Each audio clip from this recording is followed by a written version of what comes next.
July 2005. José Mourinho, freshly crowned Premier League champion, the first title for Chelsea in 50 years, picks up the phone to the Times. He has just been told no. Not by a boardroom, not by a chairman, by a player. A player he had offered £32 million for, personal terms that would have doubled his wages, a place in the most dominant midfield in England, and the chance to play under a manager who had just won back-to-back league titles at 2 different clubs. Steven Gerrard had said no, and Mourinho's response was not angry. It was precise. It was calculated. It was the kind of statement only a man completely confident in the data would make publicly. He can say, "I was European champion at Liverpool, and I have to say that is correct. But I can say to him in the next 10 years, we will compare trophies at Chelsea and trophies at Liverpool. And he will lose." 10 years later, the scoreboard read, Chelsea 12 trophies, Liverpool 3. Mourinho was right by 9. This video is not going to argue with the maths, but it is going to ask whether the maths was ever the right way to measure the question. To understand what Gerrard was deciding in July 2005, you need to feel the weight of that specific moment, because it was not a straightforward choice between loyalty and ambition. 6 weeks earlier, Gerrard had been standing on a pitch in Istanbul, Turkey, at 3-0 down at halftime in a Champions League final, thinking, by his own admission, that the dream was over. As the captain of the team, you have to have the right body language, remember to keep the belief and just get in at halftime. Keep the damage at 3. Then he scored the header that started the comeback. Then Xabi Alonso equalized. Then Liverpool won on penalties. Then Jerzy Dudek saved from Shevchenko with arms wide open.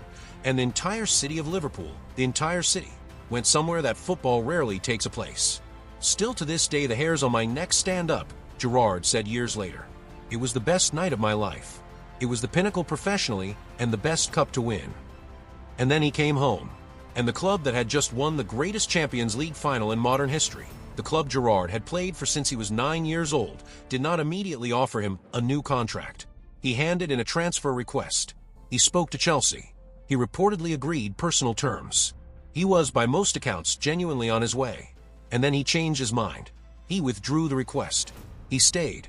The reason he gave was simple, and it is the sentence this entire video is built around. I always said to myself when I sat down with my dad and me brother, if I win a couple of trophies at Liverpool, it will mean an awful lot more to me than if I win 10 at Chelsea or Inter Milan or Real Madrid. It always means more when you win for your people. 2 sentences, 2 completely different definitions of what winning means. And Mourinho, publicly in the national press, said one of those definitions was wrong. Here is the detail that most people don't know about this story. Mourinho did not give up after Gerrard said no in 2005. That phone call to the Times, the prediction, the scoreboard, the public verdict, was not a farewell.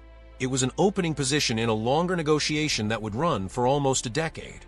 When Mourinho became manager of Inter Milan in 2008, he tried again. He contacted Gerrard.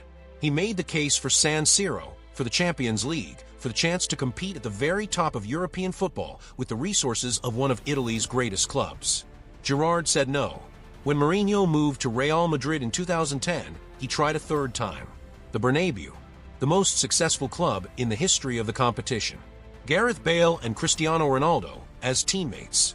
Another call to an English midfielder who had still never won the Premier League. Gerrard said no. 3 clubs, 3 of the most powerful in world football. 3 moments across 9 years, each one a legitimate argument that this was the rational choice, the professional choice, the choice that would add to his trophy cabinet in a way that staying at Liverpool simply never would. And Gerrard declined all 3. Not impulsively, each time with the same reasoning, the same sentence, the same answer. It means more when you win for your people. Mourinho understood it well enough that, years later, he didn't call Gerrard an enemy. He called him something more specific. Gerrard is for sure one of my favorite enemies, and for sure my dear enemy, the one who made me a better manager. I tried to bring him to Chelsea, I tried to bring him to Inter, I tried to bring him to Real Madrid, but he was always with the enemy. The coach who tried to recruit him 3 times. The player who refused 3 times. And at the end of it, the coach calling the player a favorite enemy. That relationship, built entirely on refusals, is the most honest thing in this story. Let's do the maths. Because Mourinho deserves the argument. In the 10 years following Gerrard's 2005 refusal, Chelsea won 12 trophies, 3 Premier League titles, 1 Champions League, 1 Europa League, 2 FA Cups, 2 League Cups, 3 Community Shields. Liverpool won 3. The 2006 FA Cup, the 2006 Community Shield, and the 2012 League Cup. 12-3. Mourinho's prediction was not close to right. It was exactly right. And within that decade, Gerrard came closer to the Premier League title than any Liverpool player since 1990, and lost it in the cruelest, most public way imaginable. April 27, 2014. Anfield. Liverpool versus Chelsea. Third to last game of the season. Liverpool were on a 16-game unbeaten run and had won 11 in a row, including a 3-2 win over title rivals Manchester City. They were 5 points clear. They needed points from this game. In the stroke of halftime, with the score level at 0-0, Gerrard received a routine pass, his foot slipped on the pitch, and the ball rolled to Demba Ba, who scored. Chelsea won 2-0. The title effectively was gone. Then, in their penultimate game, Liverpool threw away a 3-goal lead to draw 3-3 with Crystal Palace, with Palace scoring twice in the last 10 minutes. Manchester City won their remaining games, and Liverpool finished 2 points behind. The man who had refused Chelsea, refused Inter, refused Real Madrid, in the moment where the title was most within reach, slipped on the Anfield turf against Chelsea, in front of Mourinho, who was in the technical area that day as Chelsea's manager. The story does not get more brutal than that. But now I want you to hold that image, the slip, the score, the maths, and place it next to a different image. May 25, 2005. Atatürk Olympic Stadium, Istanbul. Liverpool 3-3 AC Milan. Penalty shootout. Shevchenko had a last-minute chance at the end of the game where the keeper opens up his arms and the ball hits his chest. Cafu, Milan's right back that night, later recalled, "I just thought, we're not beating Liverpool tonight." Gerrard had been poor in the first half. He admitted it openly. "I had to hold my hands up. I wasn't good in the first half." Then he scored the header. Then he played the rest of the match, injured on fumes, at one point finishing the game as an emergency right back, and lifted the trophy at the final whistle. "It was the best night of my life," he said. 20 years later, he still says so. At the 2006 FA Cup final, the year after Istanbul, Gerrard scored twice as Liverpool beat West Ham 3-2 in what most people who watched it still call one of the greatest cup finals ever played. His second goal was a 35-yard strike in the 90th minute to force extra time. A shot of such precise, desperate beauty that the commentators simply ran out of words. That goal is not in the trophy count. A final a player wins is a line in a statistic. What the goal felt like in the stadium, in the city, to the people Gerrard always said he was playing for, is not a statistic. This is where Mourinho's maths starts to encounter its limits. Not because the maths is wrong, but because the maths was built to measure something specific, and it cannot measure what it wasn't designed to count. Gerrard's decision in 2005 is often discussed as though it were primarily about loyalty. A romantic choice, a sentimental attachment to his hometown club that overrode his rational interest. But he refused Mourinho 3 times, and each refusal was made under different conditions at a different moment in his career, with a completely different version of the argument for leaving. In 2005, he was 25 and had just won the Champions League. Ambition was plausible. In 2008, he was 28, peak of his career, and Liverpool were still competitive in Europe but had won nothing domestically. The case for Inter was strong. In 2010, he was 30 and Liverpool were struggling under Roy Hodgson. Real Madrid under Mourinho were about to win La Liga and challenge for everything. The rational case for leaving was the strongest it had ever been. 3 times, 3 different career moments, 3 different versions of the argument. The same answer. That is not sentiment. That is a conviction that has been tested repeatedly and held each time. Gerrard was not staying at Liverpool because he couldn't make himself leave. He was staying because, when placed under genuine pressure to explain what winning meant to him, his answer was consistent. It always means more when you win for your people. You can disagree with that answer. You can argue, as Mourinho implicitly did, publicly 3 times over 9 years, that it is the wrong answer. But you cannot argue that it wasn't thought through. It was the most tested position in modern English football. Here is where this story turns.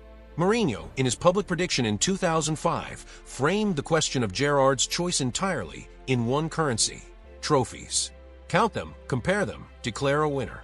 And for 10 years, that scorecard told the story Mourinho said it would tell. But here is the question Mourinho's framework never allowed for.